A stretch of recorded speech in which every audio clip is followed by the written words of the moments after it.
Hey, it's Rob Kemp. We're going to do a quick little overview of my Hobie PA 12 switch panel.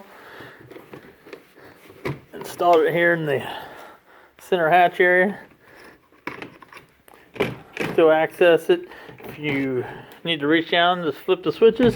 If you need to take it out, you want to do some remove wiring. It's actually velcroed in on the bottom. You can see it comes out.